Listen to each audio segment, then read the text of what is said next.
पहलगाम हमला सिर्फ एक आतंकी घटना नहीं थी, ये एक जियोपॉलिटिकल शतरंज की चाल है जिसमें खिलाड़ी हैं पाकिस्तान, मास्टरमाइंड है चीन और अफसोस किनारे खड़ा है भारत का ही एक वर्ग, विपक्ष।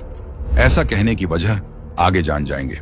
हमले के बाद वैसे तो सेना को फ्री हैंड दिया जा चुका है, दुनिया भर में पाकिस्तान पर डिप्लोमेटिक प्रेशर बनाया जा रहा है, तीनों सेनाएं अलर्ट पर हैं। लेकिन एक बात जो किसी को हजम नहीं हो रही है कि जो विपक्ष 2019 के स्ट्राइक के सबूत मांग रहा था, अब अचानक पाकिस्तान पर हमला करो जैसे बयान देने लगा है। शक इस पर नहीं कि पाकिस्तान दोषी है, शक इस पर है कि क्या यह हमला सिर्फ सीमा पार से आया था या इसमें कहीं भीतर से भी कोई इनविजिबल हैंड काम कर रहा है। अब जरा टाइमिंग समझिए।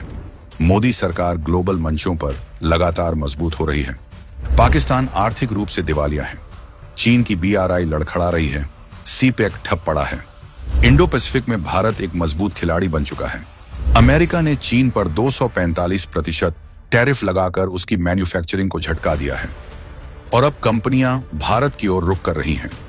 यानी भारत बन रहा है अगली मैन्युफैक्चरिंग सुपर पावर। और यही बात चीन और पाकिस्तान को सबसे ज्यादा खटक रही है और शायद विपक्ष को भी।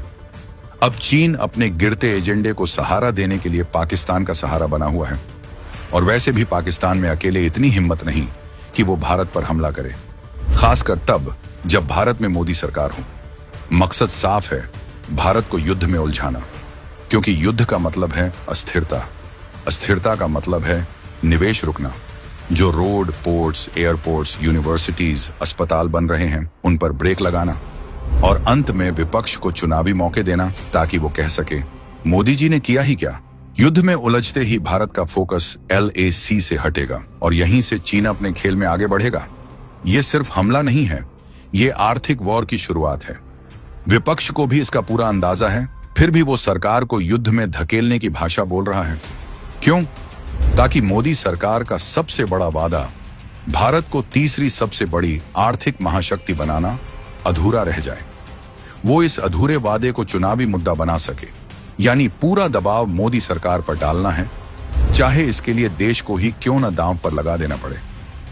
लेकिन उन्हें याद रखना चाहिए, ये वही सरकार है जिसने उरी के बाद सर्जिकल स्ट्राइक की, पुलवामा के बाद एयर स्ट्राइक की और हर बार जमीन पर जवाब दिया, बिना हो हल्ले के, बिना राजनीति के। भारत बदला जरूर लेगा, लेकिन अपनी मर्जी से, अपनी टाइमिंग पर और अपने मैदान पर। यह युद्ध का शंखनाद नहीं है, ये चुपचाप फतह की तैयारी है। इस बार भारत शिकार नहीं, शिकारी है।